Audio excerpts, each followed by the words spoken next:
everyone, and welcome back to another video. So today I'm going to tell you about all of the 5-star reads I've had so far this year.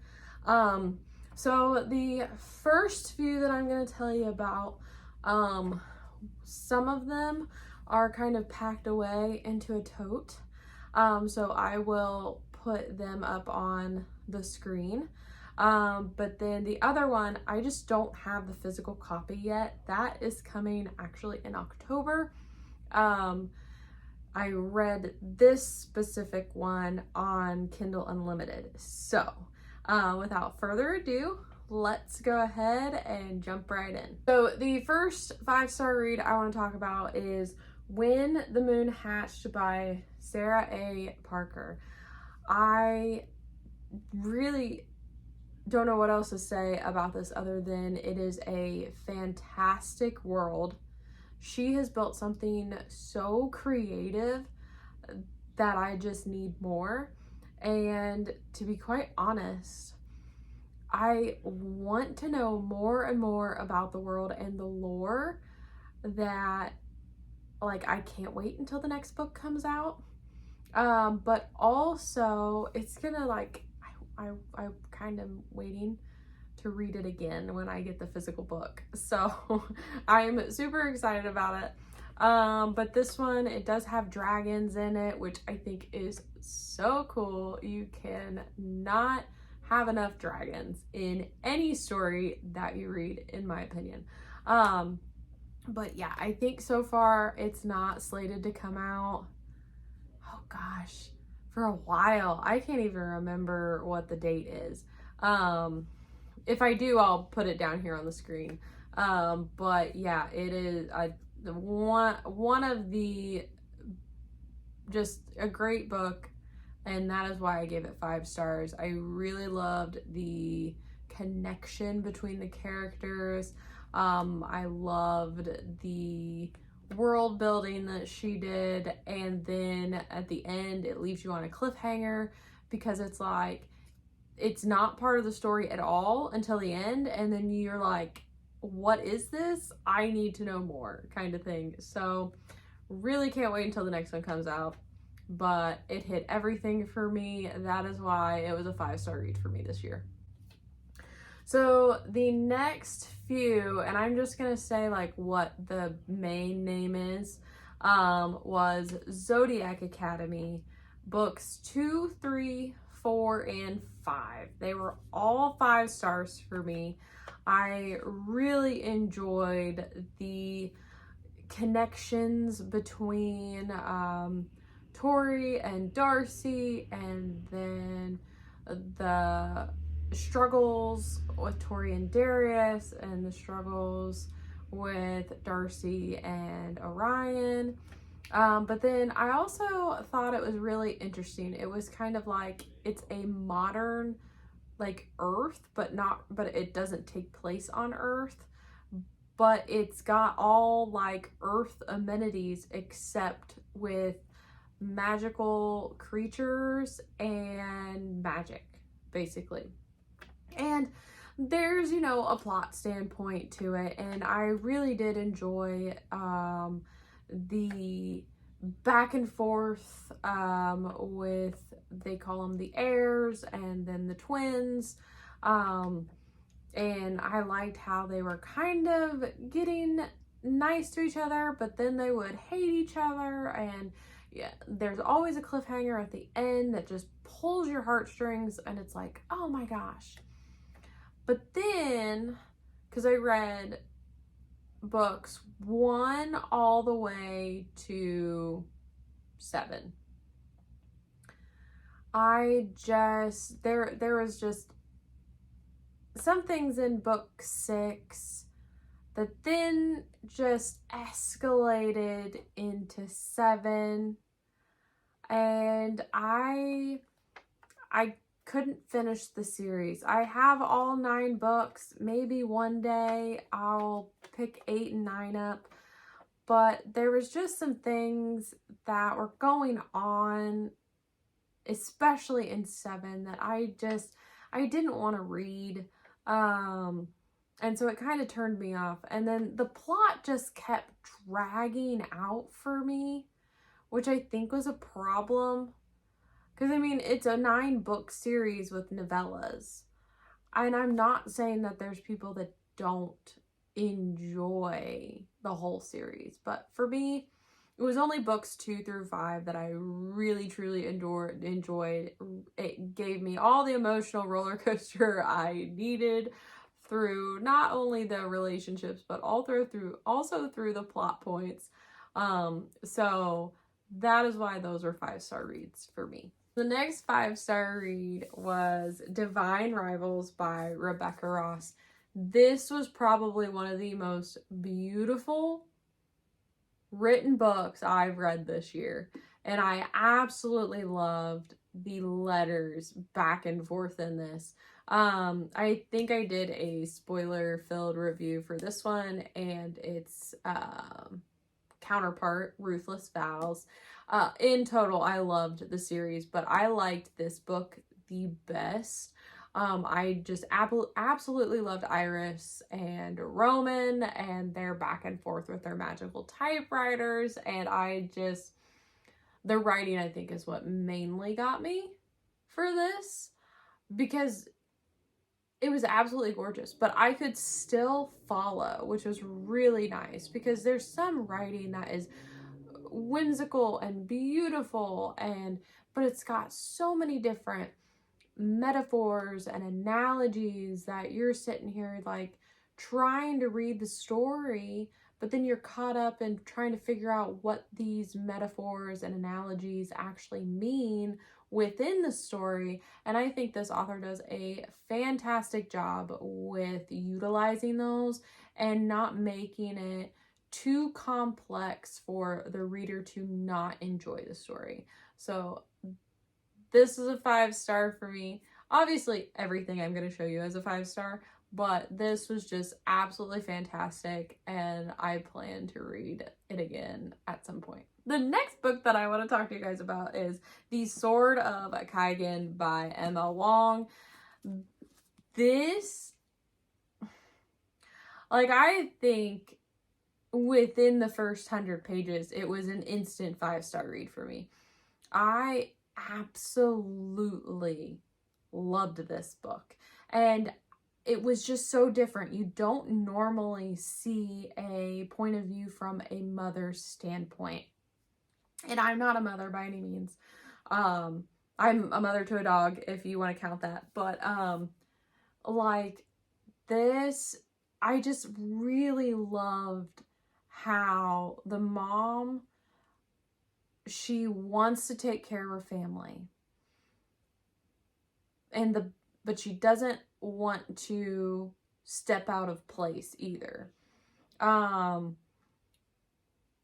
But she needed to step out of place to not only try to protect her family, but also be able to move forward in her family. And I also enjoyed just the entire world. Most of this took place on her island, but we had some back flashes of her time in a foreign land where her father sent her to study. So we got to see her and her friends, and then you come back to reality. So you get to learn more about the mom, which is really nice. And it's just the emotion that Emma Wong brings, not only in the relationships, but also in just tragedy, and also trying to build back up from that tragedy. And so, I mean, by far 5-star all the way through. I have another book by her that I couldn't get her self-published one because they took it off the market since she's getting traditionally published for this one. So that one is pre-ordered and on the way. And I will get that at some point, and I will read it at some point, and I'm super excited for that. Phenomenal writer. Can't wait to dive into more and more of her stories. This is no surprise to any of you who have watched multiple videos of mine already. I absolutely love the ACOTAR series, and I reread it this year. I should have waited, I know, for when the 6th book comes out, but I've been listening to Fantasy Fangirls podcast, and they've been doing a deep dive on ACOTAR, and I had to reread it. I just had to. And read the complete series. I'm only showing A Court of Thorns and Roses right now, but complete series, I reread it this year, and 5 stars all the way. Will always be a 5-star book for me. Absolutely loved it. But so if you haven't picked up ACOTAR, please pick it up. And if you want to try reading it like a second or a third time, try reading it along with the graphic audio. That's what I did this time, and oh my gosh, it was a game changer. Whenever I reread these again, I'll probably not do the graphic audio, but you should at least do it one time. It was amazing. So I think they're gonna start working on Throne of Glass graphic audio. So whenever that fully comes out, I will be doing that as well. Probably my favorite 5-star read this year, and I didn't give its second book a 5-star. I gave it a 4-star, and I think it's just because after what the author did in the first book, with the tension and the angst and the wanting but can't have, like pulling towards each other but not able to reach, she couldn't do that in the second one, and I completely understand why. It was still an amazing read, and the ending has me pissed, which I need the third and the final book, and that's not coming out until 2025. But I digress. Powerless. Absolutely amazing. I cried. I was angry. I laughed. I had every single emotion, and then at the end, I haven't been unwell reading a book in a very long time. Very, very long time. Like, Fourth Wing and Iron Flame, I was obsessed with. But I wasn't unwell. Which is crazy, because I loved those books, still love them today. But this one, and I don't know if it's because it's YA, so it's a little different, because you can't just all of a sudden, after all the tension and the angst and this and that, and then you get together. This one, they couldn't. She had to be so creative. But I digress. This one, probably my favorite 5-star read of the year so far. I don't know if something's gonna top that, to be quite fair. I don't know. I hope something else does, but I'm just not sure. The next 5-star read for me was A Fate Inked in Blood by Danielle L. Jensen. This I really, really enjoyed because it takes Norse mythology and the Vikings, and I really liked the whole combination, really. and the chemistry between the two main characters I really enjoyed. What made it a 5-star for me was the end. I really did not see that coming at all, and I really enjoyed the twist to it. I already have the other one pre-ordered. So whenever that one comes out, I can't wait, because I really need to know what's gonna happen between Freya and Jorn. Like, I need to know. Is it Freya? Freya? Freya. Yeah, it is Freya.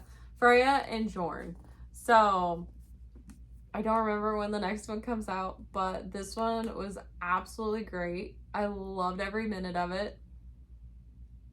I just can't wait, guys. The next 5-star read, and to be quite honest, guys, it shouldn't be a surprise, but it is one of the longest books I have read this year so far, and that is The Way of Kings by Brandon Sanderson, his first book in the Stormlight Archives. And let me tell you, Brandon Sanderson does not disappoint, and this is absolutely amazing, super creative. It touches on so much. It follows a prince, and it follows a slave, and it follows a scholar, and all three of them are really interconnected, but they don't know it yet. Like, the prince and the slave come together at some point, but they really don't have that binding fate yet that you know of. Like, all three of them, they don't. And so there's parts in this, there's interludes. I mean, it's just, I need to know more. I need everything in this. But I haven't read Words of Radiance yet, and that is partly because I'm following a recommendation reading order. So I'm currently reading Warbreaker.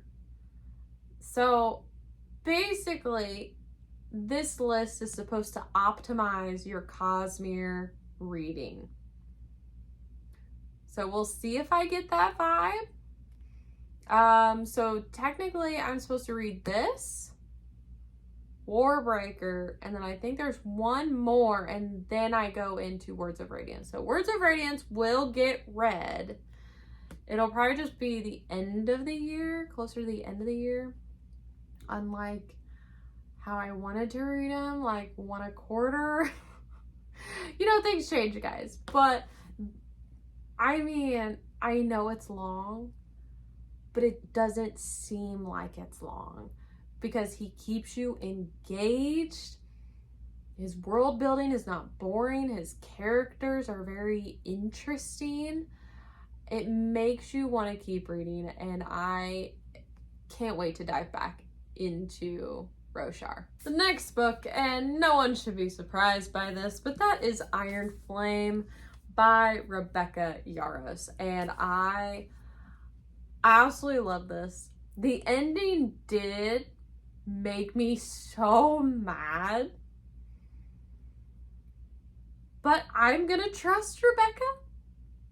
I'm waiting for Onyx Storm to come out. It's been pre-ordered since the day that it was announced when it was going to come out. Like, I pre-ordered it on the day. So I will get that at the end of January 2025. And we'll find out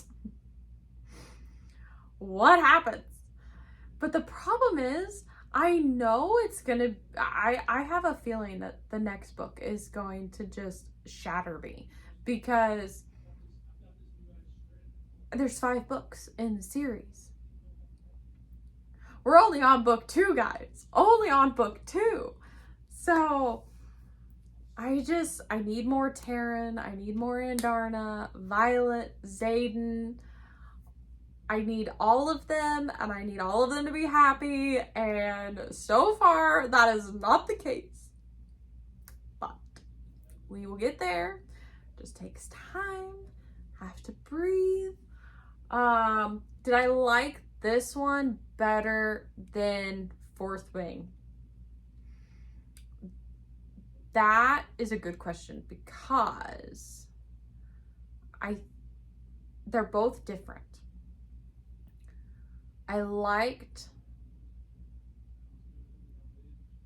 the romance part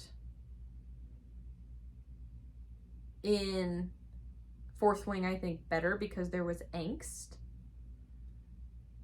This one, though, has lines between both of them that are said that just, swoon. But the plot gets better in this one. So I gave both of them 5 stars when I read both of them. I read Fourth Wing faster than I read Iron Flame, but they both have wonderful parts to them. Not saying the plot in the first one wasn't amazing either, but I think the romance kind of carried that, the first one. The plot carries this one.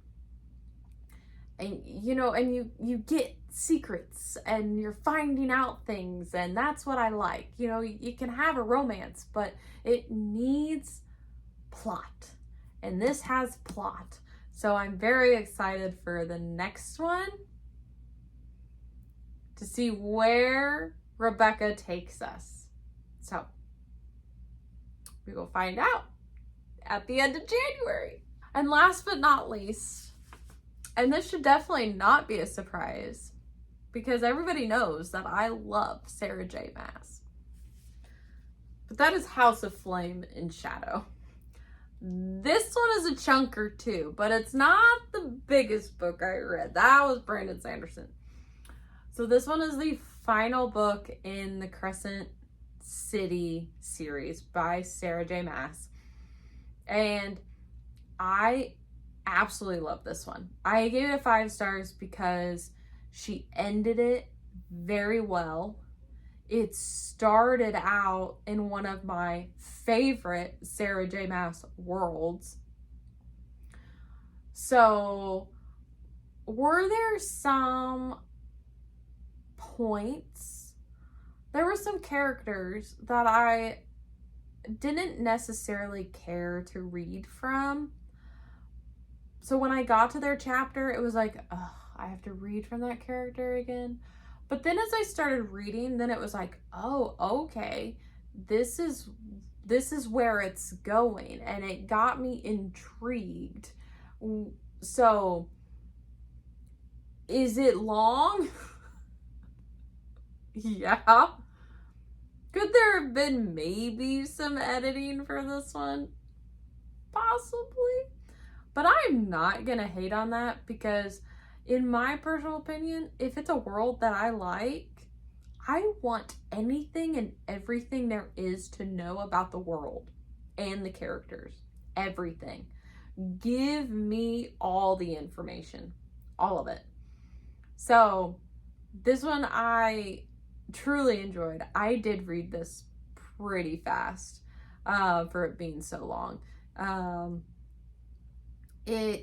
I don't remember how long it took me. I'd have to look at my Goodreads, but it definitely took me a lot less time to read it than some of my other books. So I know this is the final one that was in the Crescent City series by her, but I need another book by Sarah J. Maas, and I don't know if ACOTAR's technically 5. They're calling it 6, but it's technically 5 because the one in between Wings and Ruin and Silver Flames is a novella. So that one's 3.5. So technically the 5th one, I don't know if it's coming out next year or if it's going to be 2026. That hasn't been announced yet. just between us, I really hope it's 2025. I'll take end of 2025. I don't care, but don't push it into 2026, please. Well, everyone, those are my 5-star reads so far this year. I'll do another video for the last 3 months on my 5 stars if I have any. Probably I'll post that probably top of the year of 2025. But I really hope you enjoyed it. Let me know what some 5-star reads you've had this year, if you've read any of these books and what you rated them. And don't forget, like, subscribe, and be good people. When you feel it's hopeless, when you think that you lost, oh, I will take your hand and we'll rise up from the dust. Oh,